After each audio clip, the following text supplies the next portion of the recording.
उपासक को चाहिए जो वैष्णव दीक्षा ले चुका है कि ब्याह कनागत कारटो राजदान गृहदान भगवत जनिन को गहे तो होए भजन की हानि।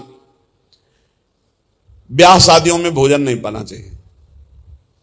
तो आप कहेंगे तो व्यवहार ही नहीं चल पाएगा, फिर हमारे व्यवहार में कौन आएगा? कोशिश करो जहां तक हो सके। कौन तुम्हें वहां वीडियो में बना खड़ा है कि तुमने पाया कि नहीं पाया? सब अपवित्रता का राज्य होता है। अगर आप वैष्णव हो तो भगवत समर्पित भोजन पाओगे। एक वो सिस्टम होता है जिसमें ऐसे भर के सब रख दिए और सब ले लेकर के पा रहे, इसमें क्या पवित्रता है?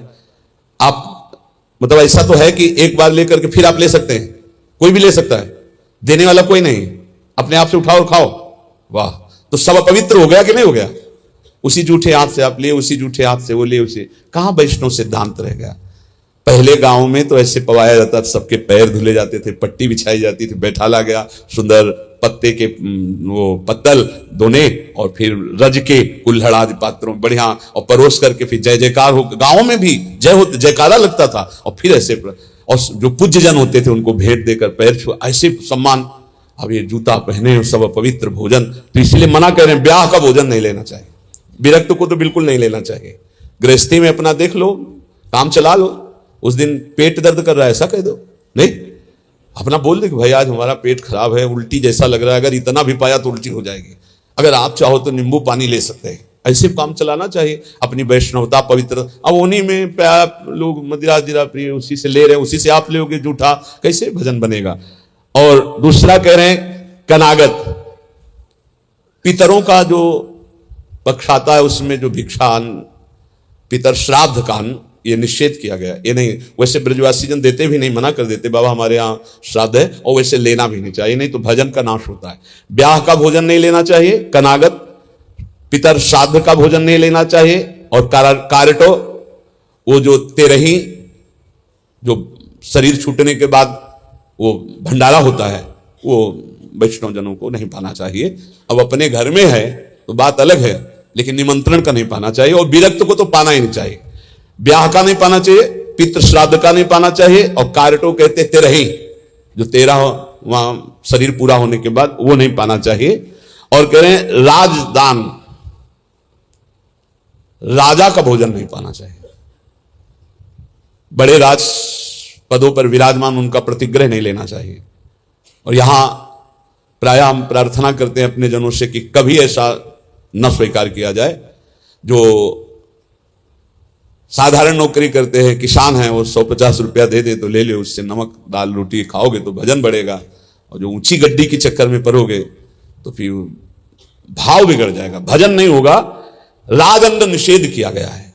राजअन्न, राज प्रतिग्रह बहुत हानिकारक होता है। यहां तक कि राज दर्शन निषेध किया गया।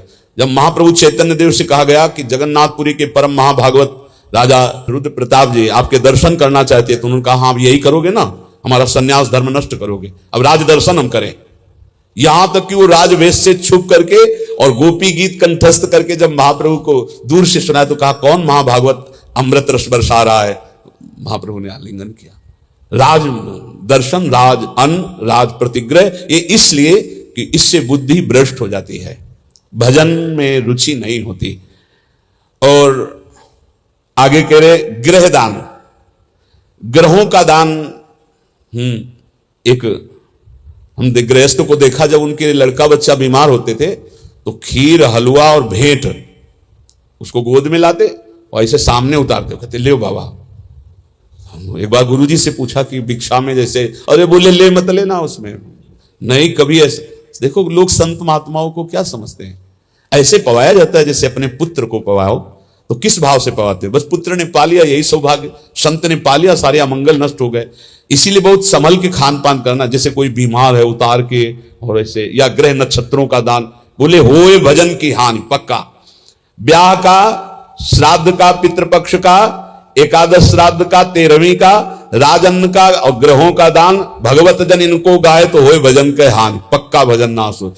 जो ग्रह नक्षत्रों आदि का नहीं दान पुण्य करते, बहुत होश में। घाट बाट चौपार चुरी देवल हाट मसान, भगवत बसिन सराय में भजन भड़ाई निदान। इतने जगह का भोजन नहीं लेना चाहिए, ऐसी जगह बैठ के भजन नहीं करना चाहिए। बोले घाट में जहां स्त्री पुरुष स्नान कर रहे हो वहां बैठकर भजन नहीं करना चाहिए, भजन नहीं होगा, उपद्रव करेगा, नेत्र चंचल होंगे।